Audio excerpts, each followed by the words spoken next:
Jack Elliot. Thank you for joining us tonight and our last program in this series. Now, it's not the last series we're going to do, but it's the last program in this series. We have been looking at the book, The New Jim Crow, which is written by Michelle Alexander. And if you haven't had an opportunity to get this book, I encourage you to still get it and to take advantage of reading it. I also encourage you to look at some of the things that are on the website, even on our own website, where Michelle has done some YouTube videos, some TED Talks that are really kind of being inspiring. But tonight what I want to do is kind of bring it all together in the conversations that we've been having so that we can have a good dialogue to prepare for tomorrow, which is Election Day. And Election Day, as we talked a little bit in our program last week, is so essential that everyone must go out and vote and have your voice recorded in the public square. I want you to really do what it takes to get out to vote. If it's pouring down rain, go anyway. If there's more traffic than you ever anticipated, go anyway.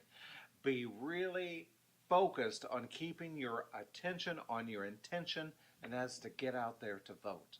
Because what I can assure you, that if you do that, you will feel so satisfied. Don't even worry about what the result might be, that you can feel good about yourself for having taken a stand. So let's review a little bit. What was the reason why we wanted to do this book study on the new Jim Crow?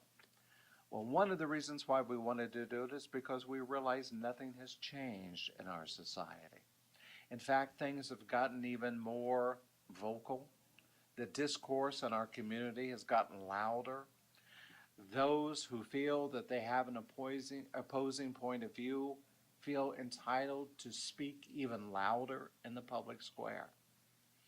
As we talked about last week, the thing that is really going on with this, though, is this opportunity to know that things are falling apart in order to fall together.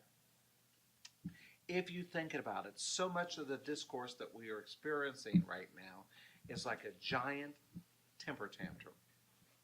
And a friend of mine showed me this dynamic lesson once with her 2-year-old who was having a real meltdown. And the mother looked at the 2-year-old child and said, I get that you're upset. I get that you wish it was another way. I allow you to be upset. I want you to be upset as much as you possibly can. Do you want to be upset for 2 minutes or 5 minutes?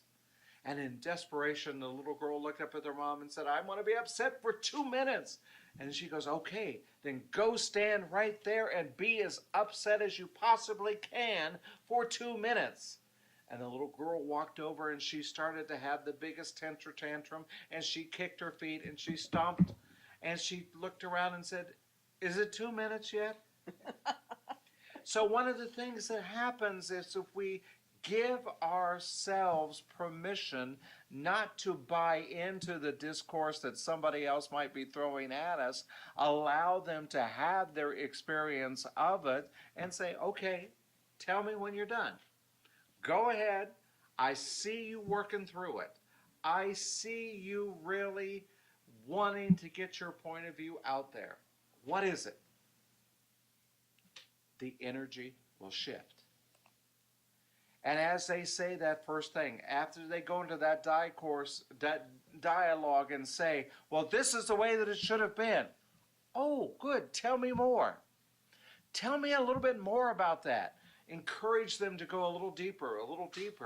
And then what you will finally get to is this thing about what it really is that they're concerned about.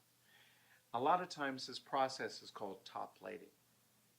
And if you think about it, if you all remember maybe when we were in middle school or high school and we went into the cafeteria and the tray would be there and you'd take your tray and the next one would just pop up. And that person behind you would get that tray and then the next one would pop up. Well, a lot of times when we engage people in dialogue, the first thing that comes up is never really the big issue. maybe even the second thing that comes up is not really the real issue. Oftentimes it's the third or fourth thing that comes up when we really get an idea of what the person wants. And you'll feel it. You'll feel that energy shift. You'll get an idea like, aha, that's the thing that we're talking about. Oftentimes when when we're in arguments with our spouses or our significant others, oftentimes the anger or the approach that comes at you is disproportionate to the crime at hand. It may not even look like it's like, I just spilt the water. Why is this a big thing? But if you ask that question, you get to dig a little bit deeper and you get to hear that comment when they say to you, well, because you always spill the water. It's because you don't look where you're going. You'll get that deeper answer. And that's the type of thing we want to go for when we have these hard conversations with our friends and our loved ones about how our society and how our community looks the way that it does. I suspect, people talk a lot that they say, we're just not happy with how the world looks right now. Well, I bet they could say the same thing about the dynamics that's going on in their own families. That they really understand that there are those relatives that they just can't talk to. That they have these experiences where some topics you just don't bring it up. Well, let me ask you a question. Do you really want to live in any society or any family where it's not safe to share and talk about what's on your mind? If that's the environment that you're living in, that's the shift that has to happen. And we have to have the hard conversation to understand what might first be the response. How many of you have been in dialogue with a friend or a loved one when you say to them, tell me what's going on? Oh, nothing. No, really, tell me what's going on. No, I'm okay, I've got this.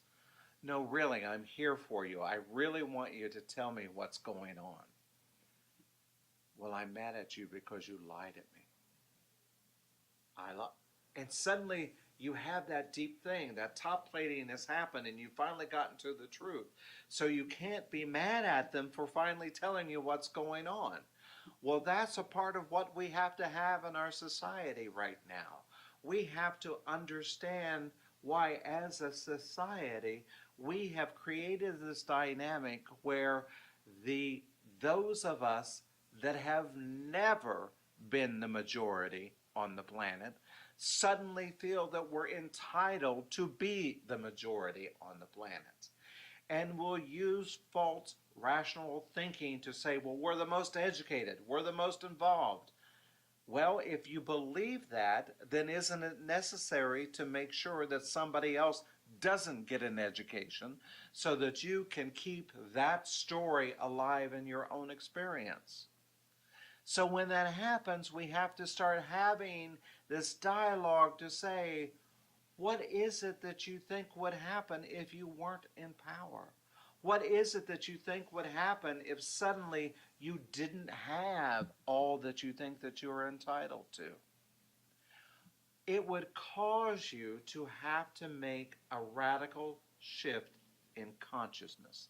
And let me give you an example of what I mean by that. There is probably not a person on this channel right now that would not believe that there is enough food in the world to feed every human being. It's kind of a given. There is a bounty. There is plentiful food. What's not available is the desire to get that food to everyone. So we don't have to go out and create more food so that everyone can eat. We have to go look at the system that delivers the food to everyone around the world to see what's broken.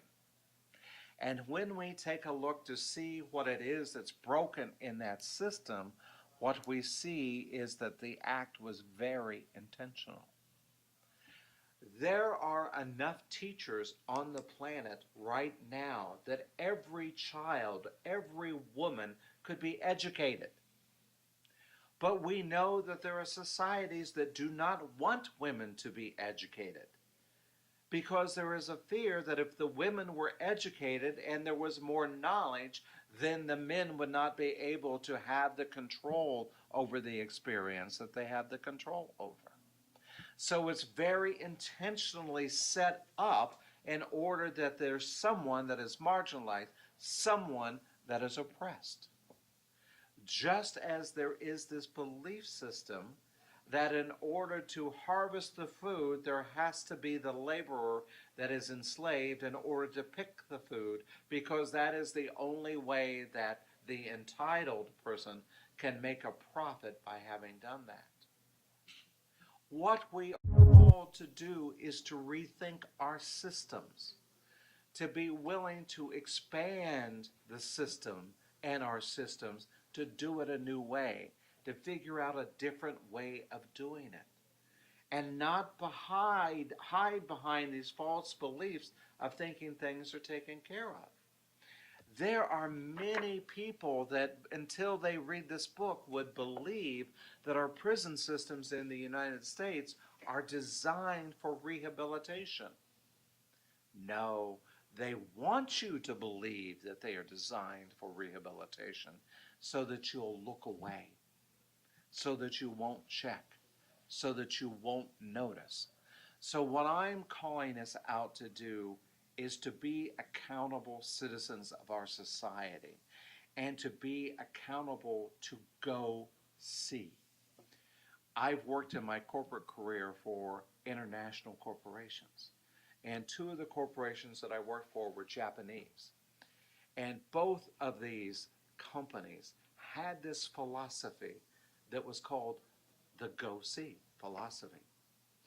So if you can imagine an auto manufacturing plant where there's 400 people down on the floor, and somebody brings the CEO an idea and says, you know, John, down on line number 16, has come up with a new way and created a widget in order to make the process go faster.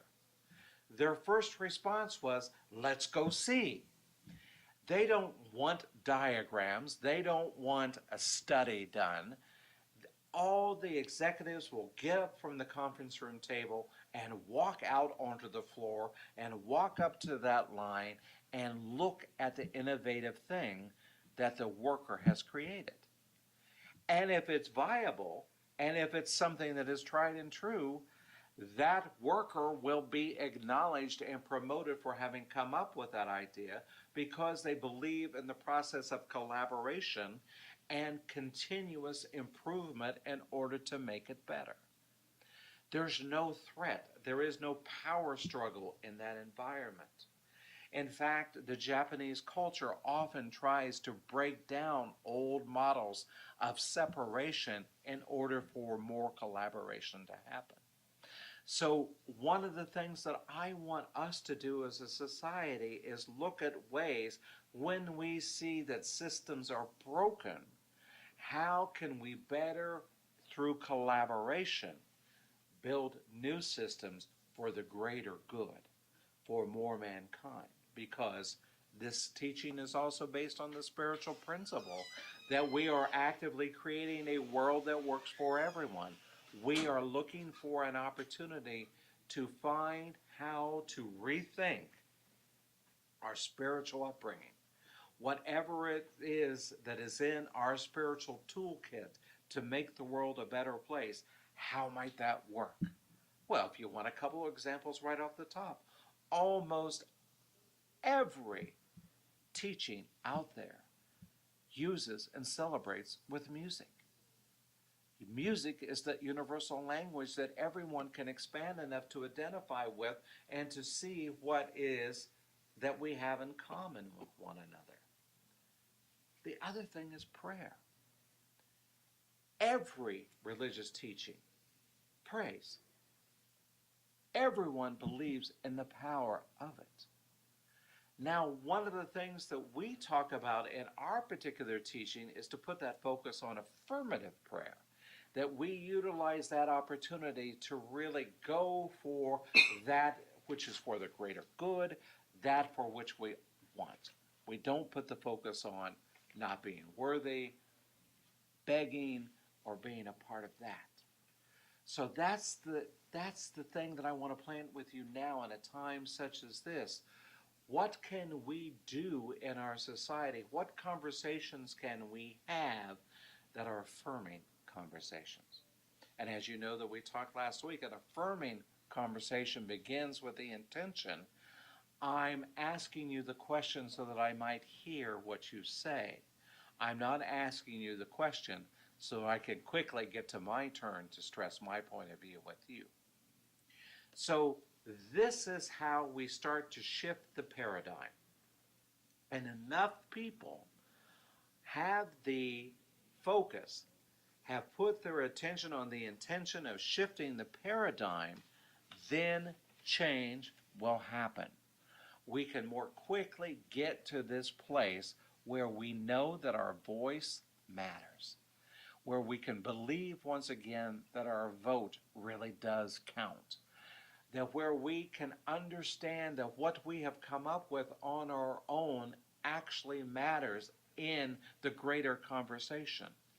And if it doesn't, that we can have that dialogue with one another. So as we bring this all together, we've had a devoted audience through the tapings of this program. I want to open it up to say, what questions do you have about anything that we have talked about so far and this process of bringing it together? Is there a question? Well, you talked about, let me get the microphone. Reverend Jack, you talked about the need for collaboration. And one of the things that I'm aware of is some of the difficult conversation that needs to go on. For instance, where people are marginalized and where I, as a white person, may be in a privileged setting. What I've noticed is some of the white people are not, they don't know exactly, they haven't had that experience of the marginalized person. And so it would take a hard conversation to sort of bring that up to speed, so to speak. It does. And one of the things that I think that, maybe the first act is not the hard conversation. Maybe the first act is to just step out in love. One of the things that touched me so much about the aftermath of the shooting in Pittsburgh was on the next day, the folks in the neighboring mosque marched down together to the synagogue and said, if you want to worship and you feel afraid, we will stand watch so that you can pray. That was a very benevolent outreaching. And with the conflict that we know historically that might have existed between folks of opposite faiths, that was such a benevolent new beginning. And to step out in that act of love first is like, how can I support you? Now, one of the other things when we look at privilege is even if you look at something that is a collaborative like a march for breast cancer awareness, one of the things that happen is disease knows no privilege.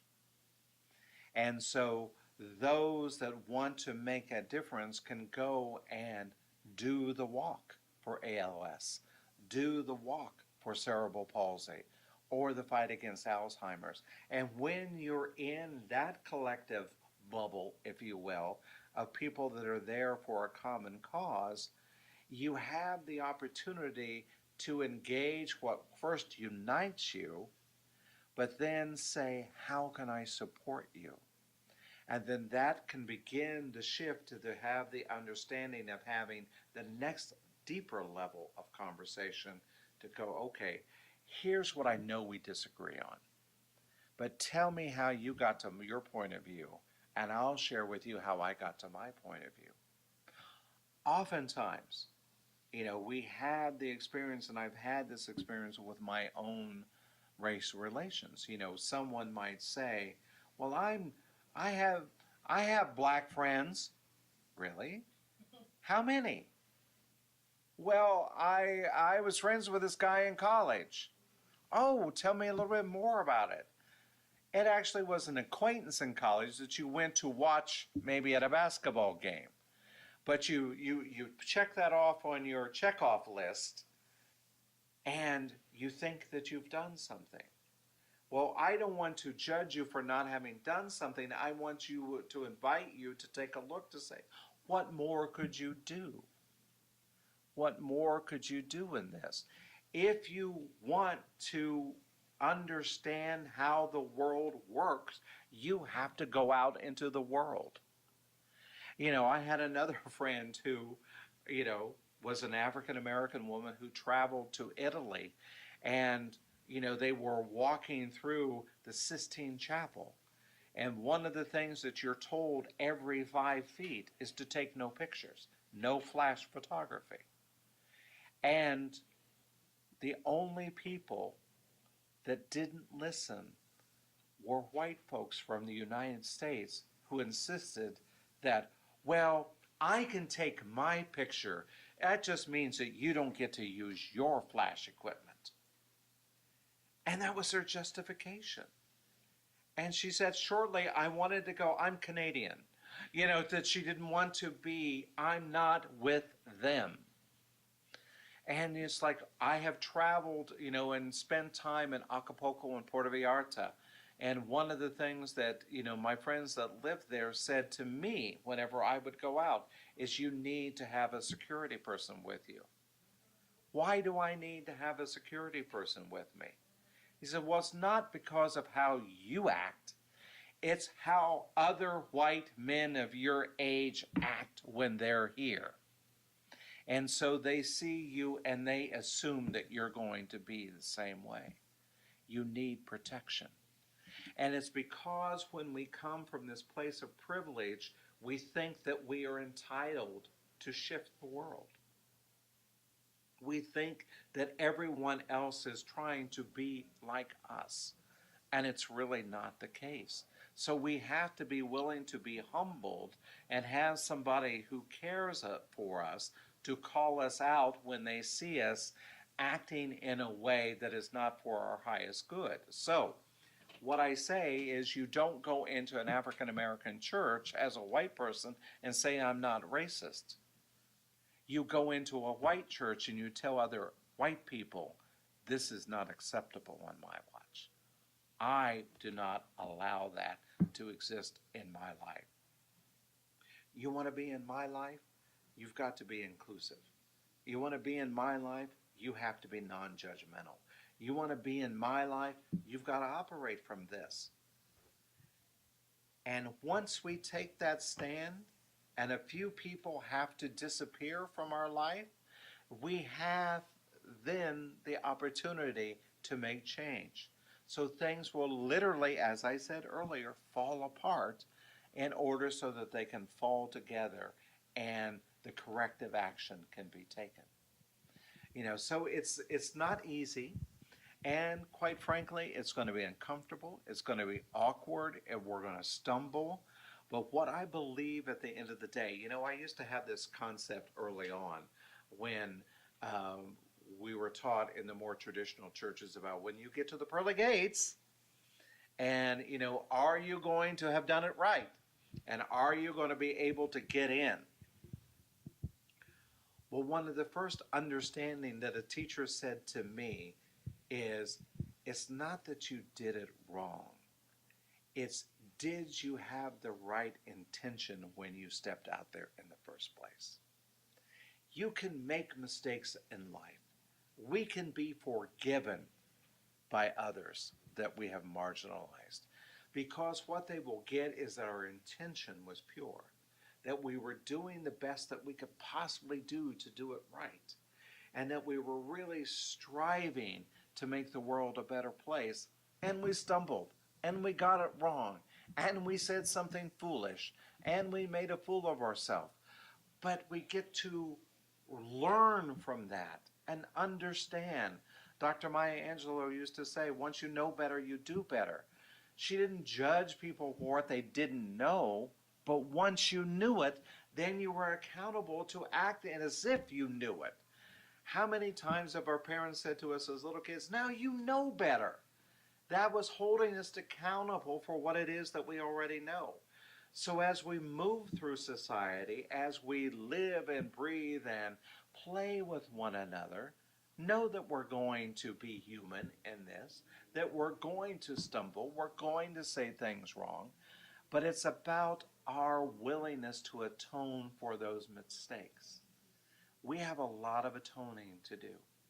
We have a lot of atoning to do, a lot of forgiveness to ask for.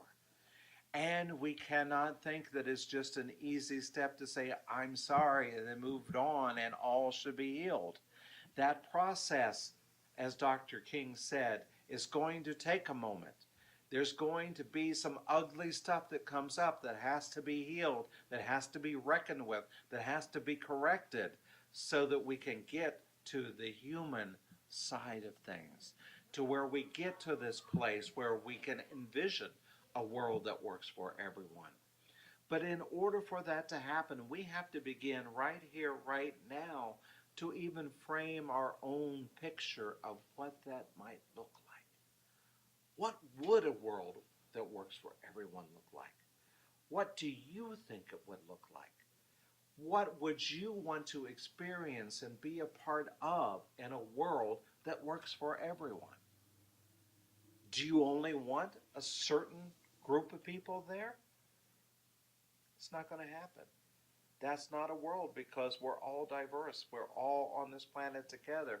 So we have to expand that consciousness to realize that, oh, a world that works for everyone is a world that works for every faith. A world that works for everyone is a world that works for every religion.